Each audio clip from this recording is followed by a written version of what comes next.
Previously on Battlestar Galactica. I mean, the Rocket Review. This is Eric Schmaltz from Ray's Liquor. You get to do barrel picks. Eric Schmaltz is really cool. And I'm Sour Piss. Yeah. And now, today's episode of the Rotgut Review, brought to you by our corporate overlords, Ray's Wine and Spirits. So, we've talked about a couple retail ones. Mm-hmm. Why don't we talk about this guy? Sure. This one is, because you were saying this was independent of the retail process. Right. So, And actually, want to yeah. grab a glass there? Because this is not bourbon. This is our only not bourbon of the group. Correct. So this is a rum. This is a Venezuelan rum, distilled 2005, bottled 2019. And this was done through an independent group that I belong to online. Look us up. We're associated with... we're on Reddit. We're not directly associated with Reddit. I'll put a link somewhere in the video or in the description. Correct. But it's really interesting. So, like, with retailers, you go through a distributor, you do all that, you get the connection, and then you pick the barrel. But with this, it's virtually the same, but it's different because usually it's an individual who goes and says, I want a barrel of blank. Okay. To a retailer. And then the retailers will say, like, okay, well, we can't get you this, we can get you these things, and then they'll work to basically provide as many options as they can for you to pick from. Okay. So this is part of the Triple X series. It's just what we came up with originally when it was bottled. But this was picked from a range of 11 different samples from 11 different distilleries. Were all pooled together through a retailer actually in Denmark. Oh. Because they have access to shipping all throughout the U.S. And they said, okay, we're going to pick out of these 11 samples, what's the best? We're going to do it all blind, all at barrel strength, and there was no... For rums, you can have, like, added sugar, you can have all this other stuff. We didn't want that, so they were like, okay, we'll just send it straight out of the barrel. So you actually got little mailed samples. Right, so we got little, like, 30 ml samples for, I think there were 5 sets, and they went out to, like, 25 people. Wow. That's so we quite tried, the like, operation. this tiny little amount. And so, in essence, we formed our own tasting panel to pick out of these 11 samples because you can't rely on just 2 to 3 people for this. It's too wide. Sure. But, we brought it all down. We said, these are our top 3. This is our definite last. The other ones in the middle kind of don't matter at that point because we're not going to buy 11 barrels. Right. Yeah. Sure. So then you basically tell the retailer, like, hey, these are the ones we want. He says, all right. They buy the barrel on the retailer, and then they expect a certain, return within X months, usually, like, on release, we're going to sell 60 bottles, and then over time, it'll sell the rest. And the retailer says, all right, that's enough risk on my part. I'll take you guys on as, this independent group bottling. And then, because they want to make sure they're going to make their money. Right. So if it tanks, they're in the same situation. They don't want these products to fall flat. Right. Because then they're stuck with it and they Absolutely. can't move it. And then, from there, we just, we sell it online and we get it shipped right to your front door, which Very is really cool. nice. Yeah. Yeah. So there's probably a bunch of Danish people running around with some Triple X2. Yeah. Now, this is pretty cool that I really like that you guys included all this information on the back. Because you probably can't read that. It's going to get blurry if I put it towards the O-ring. But it's column distilled April 2005 from molasses, aged in Frank oak in Venezuela till June 2017. Finished in X rum cask number 39. I like that they have the number of the cask in England and then bottled August 2019. That is fun that you kind of... Because I'm assuming you guys got to choose what to put on there? Yeah, so we... it's an online chat. There's bound to be some people who have graphic design experience, data sourcing, all this stuff. So we came together like, hey, graphic designers, submit labels. We want to see what you guys can do, like, all this stuff. This is the ultimate one that we ended up on, but like, we tried different variations. And then for the information, it's like, we want to be transparent. Right. We don't want these bottles to be like, you know, oh, Eagle Rare, no age statement. Oh, but it does. It's on the back. It's right on the bottom. It's 10 years old. Gotcha. You know. Sure. We want to have everything present on the bottle, like, right. You know what you're getting. Yeah. And I think with independent bottlers, like, that's really, really big nowadays, and that's basically what's given rise to, like, the stickers. Mm-hmm. You used to not have the information available to the customers that you would have at the retail level, so they said, like, hey, well, can we put stickers on our bottles that have, like, the rack number, the barrel number, when it was distilled, when it was bottled, like, all this stuff, because, you know, spirits drinkers in general want more transparency to their product. Absolutely. We are all about transparency and translucency here on the Rock Gut Review. Especially Northern Wisconsin. You've seen how I look. Yeah, and actually, so I have recently been getting into more rum. We did a little Spirit Snapshot rum thing, playlist in the ether, as always. But this is interesting, and I don't know if I would have known that this was French oak if I just smelled it without reading the label. Yeah. But now that I do, it smells like it. It smells like that. Not that overly spicy oak, but just that kind, a little bit of the tannicness, a little bit of the spiciness, and just that kind of sweet curry powder thing. Yeah. It's neat. And for, what is this, 59 something percent? Yeah, 59.8? 0.3. Yeah, this does not taste like 59.3. No, all of the rums we picked out so far are like dangerously drinkable. I think we have some coming up that are like 66% or something like that. Hefty. But they're all, there's like, oh. Yeah. Yeah. This is strong, and I don't even taste it. The rum is strong with this one. Yeah, right. Yeah, and that is something I think was a misconception for me coming into rum, is I expected every single one to be excessively saccharine, very sweet and overly fruity. Yeah. And it's, a lot of that comes from, like, the term would be, I guess, dosage, maybe. Just added sugar in general on the back end. So, like, with rum, you distill it, and then you can add a certain percentage of sugar to the end product to force it to be sweeter. Sure. And that's where that, like, mass market appeal comes from, and the, you know, oh, I got a rum hangover because it was so sweet. Well, it's like you're drinking liquid sugar. Yeah. That's all it is. Yeah, for sure. That makes sense. It's kind of the flavored whiskey is. A little bit, yeah. Except without all the added junk. All right. So, next up, back to bourbon, which is why you all are here. Yes. We snuck a little rum. Yeah, we snuck in a little rum there. So, coming off the rum, we're getting into, this is chewy 11-year-old bourbon, and I didn't actually get a bottle of this, and I'm disappointed because I love this label. This is fantastic. Yeah. You know, it's the Wookiee label, and I've always wanted to be a Wookiee. Yeah, when you do that at the registers at work, yeah, you're basically just this hulking, hairy man doing Wookiee screeches all day.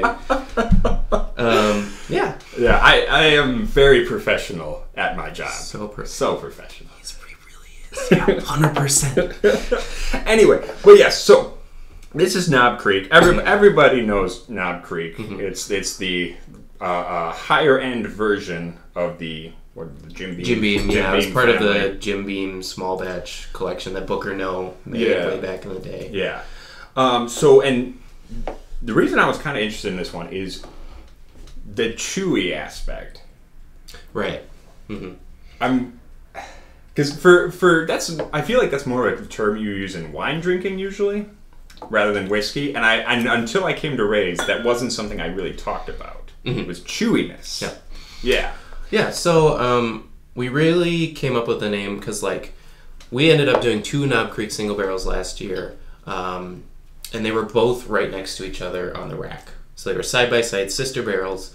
One was really rich in vanilla and, like, creamy. So we called that, like, I think we called it Get the Cream, which is a wonderful name for a retail location. Well, it works. It kind of works if you assume it's about Milwaukee, like Cream City. Cream City, there you go. It's nothing else. Oh, we missed a beat. All right. Anyway, but the other one, this one right here, was hefty oak, tannic up front, like really grabs your palate.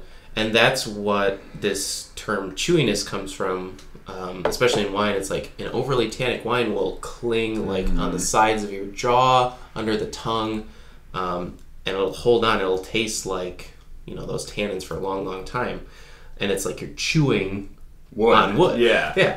So that's where we really came up with the chewy name. The sticker was just really like a dumb thing that our wine and spirits director came up with. It's adorable. Yeah. It's from like a fake L'Oreal commercial, which is even better. We were sitting there like, maybe they'll give us a copyright claim. I don't know. Yeah, I was thinking about that because, like, then again, these bottles aren't widely distributed enough. Right. It's like one story. Right. Yeah. They're never gonna find it. Disney's gonna find this video and take it down. I'm gonna have to blur out the chewy. Okay, let's turn that back there. Oh, Disney, I'm sorry. Please don't eat my soul. No, we'll be fine. Mickey Mouse won't show up in the middle of the night. Just beat me, put a sack over my head. Anyway, but yes. So sniffing this one, so both of these being 11 years old. Yes. And unfortunately, we don't have a creamy one here. Right. But this does not. I get like a touch of sweetness. Mm-hmm. Just a little bit. Just a little bit. But so much wood. Yeah. So much wood. It smells like my dad's wood shop. It's like you popped open the barrel and you're like, oh, there it is. Yeah. Yeah, like you're smelling the char and the oak. Exactly. Yeah. Like I almost imagine this is what a barrel would smell once you've taken the bourbon out of it. Yes. Yeah. 100%. Because this is at 60%. Yeah, that makes sense. Yeah, all the Knob Creeks are bottled at 120 proof, 60% alcohol. Yeah, I'm gonna not drink all of this right away. I just came off that rum. I'm gonna set this to the side so I'm not completely fucked up for the rest of the afternoon. Right. You still have to go to work today. I do have to go to work today. We'll keep that a secret. I'll take a nap beforehand. There we go. Sleep it off. Yeah. Yeah, but then on the palate, it's like the Beam gets this rap. It's like, oh, Beam nuttiness. Beam is like boiled peanuts and like, you know, caramel and all this other stuff. I get a little bit of that. Yeah. But then again, that big oak influence comes in. See, it's actually interesting because I feel like I get the oak particularly on the finish. Yeah. Mm-hmm. And there's I guess there's a hint of that boiled peanutiness. I would actually say more like spearmint chocolate when it hits the front of my tongue. Yep. But yeah, once it gets to the back of your mouth, I feel like I swallow, and then I think I've still got liquid in my mouth. Yeah. I'm like, there's still stuff in there. Yeah. Why is there still? Get up. And again, it's like, it's all along the sides of the mouth and like to the back of the jaw. It just holds. It really does. So well. It really does. And I love that in a bourbon. It's like, you know, all these bourbons, you know, like tend to be a little sweeter, a little more leaning on the caramel and vanilla and all that. I love like a big tannin bomb. Yeah. Not Tannenbaum. Yeah, not Tannenbaum. Tannenbaum. Yeah. Which is one of my nicknames on the show, the Tannenbaum. The Tannenbaum. Yes. Anyway. But yeah, this is really interesting because it is such a good counterpoint to, especially, I think, the Eagle Rare. It really does show just the range of bourbon. You know, considering, like, I mean, it's all made from corn, it's all new barrels, but there's a huge difference in terms of what you're actually getting in the bottle. Yeah. Most definitely. Yeah. So, we've got one more. I guess we should take a peek at it. Yeah. And I brought this one because Four Roses is really a really unique barrel picking experience. Okay. So tell us about that. So they don't send out kits. You have to go to their facility in Cox's Creek, which is where all of their warehouses are located. They only do one-story warehousing, which in itself is like a shock because most bourbon rack houses will be 6-7 stories tall, but they're like, we want consistent temperature. Okay. On one level, and you know, we'll have a little variation top to bottom, but that's it. So you're not getting the 10 high kind of effect where it's, you know, 3 stories up on the top of the rack, getting all that. Yeah. Yeah, we're not diving into the center of the warehouse because that's where all the best barrels are. It's like, you only get I think, what was it, 5-degree difference between the top and the bottom of the warehouses versus like 25 to 30 between these massive ones. That's ridiculous. But then Four Roses also does this thing where they have 5 different yeast strains and 2 different mash bills. Yeah, so we should actually tell people which one this is. Because this one is OBSQ. OBSQ, yeah. So it's... Oh, and you have the mash bill on here. Yeah. That's helpful. They print it right on there. 60% corn, 35% rye, 5% malted barley. Right. So this is the higher rye recipe indicated by the B. So O means originally in Kentucky. B is the recipe, which is higher rye. E is lower rye. Okay. So it'll be 20% rye. S, Kentucky Straight Bourbon Whiskey. That makes sense. And then the last letter is the yeast strain. So Q, is meant to have a more floral and slightly herbaceous profile.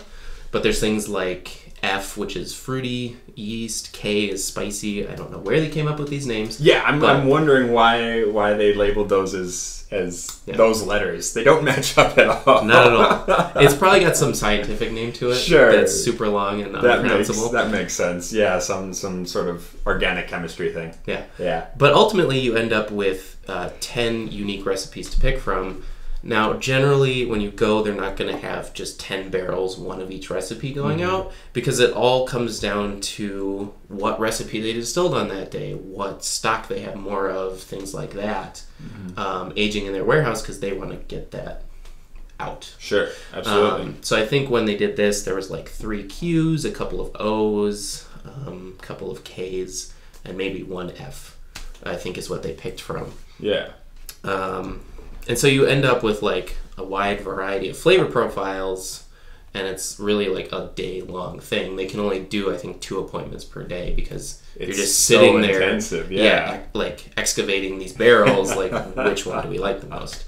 Yeah, absolutely. But this, without a doubt, has to be my favorite barrel pick that we did last year. See, this is maybe it's just because I'm coming off of the Knob Creek Chewy. But this is smelling like cotton candy almost to me. But cotton candy if you flavored it with like linseed oil and daffodils or something weird. Yep. Yeah. Like it's not regular flavored cotton candy. Like it all comes together. It has that like, you know how they say Dickel has a Flintstone gummies vibe? Like I'm getting that, but like if you go into it, it's like sweet and floral and really kind of unique. No, it is though. It is like Welch's fruit snacks or something like that. Something. But Welch's fruit snacks, if you cut it with chocolate, I guess. Yeah. I don't know. That's a weird. It's a weird tasting note to say, but it works very well. Yeah. It kind of takes you on a little journey from the sweeter, not quite fruity sweetness into this kind of bitter, chocolatey, woody thing. Yeah, especially on the palate. Like, yeah, as soon as you sip it, you get that big like caramel sweetness, a little bit of floral, and then oak. Like this for me is just the waves of flavors that go as you're trying it is what makes this really something special for me. And it was bottled at 11 years old, which very nice. for Four Roses is really high. They don't let a lot of barrel picks out that are usually over 9.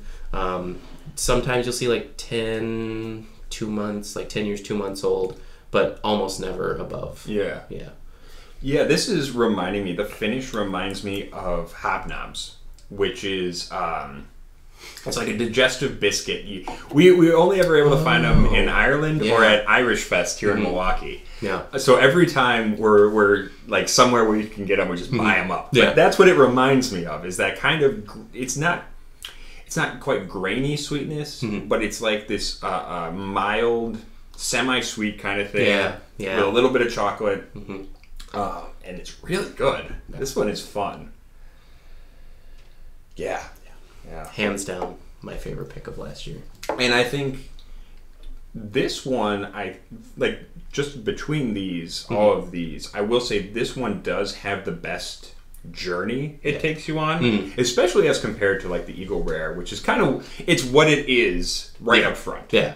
It is what it is. Here I am. Boom, boom, boom. Yeah. Four Roses kind of reveals itself a little bit. Yeah, it's definitely, it's like, And especially too if you get more of like the limited editions where they blend these barrels together at these higher ages and at cask strength, that's when it's really like diving into like a tomb, like, oh, you go this way and there's flowers, and then you go this way and it's chocolate, and then it's cherries, and then it's like, oh god. Like Four Roses is and then there's a grue and it eats you. Oh yes, there's that. Like, yeah, be really careful finishing those bottles. You have to leave this much as a sacrifice. We're nerds. Yeah, very much so. Very much so. I feel like two people in the audience got that reference. Yep. But yeah, so these are all very cool. They're all very different in their own ways. I mean, even between the bourbons. Yeah. So next time you are in Milwaukee, or if you're in Milwaukee right now, make sure you check out Ray's Barrel Picks. Yes. Ray's Wine and Spirits. Ray's Wine and Spirits. 89th and North Avenue. 89th and North Avenue. Yep. And Eric, thank you so much for coming on. Well, thank you for having me, Ed. Yeah, absolutely. And I hope this is not the last time we see you on the show. Definitely. All right. Very good. So until next time, all you guys, make sure you drink a bunch of single barrel pick bourbon and stay rotten.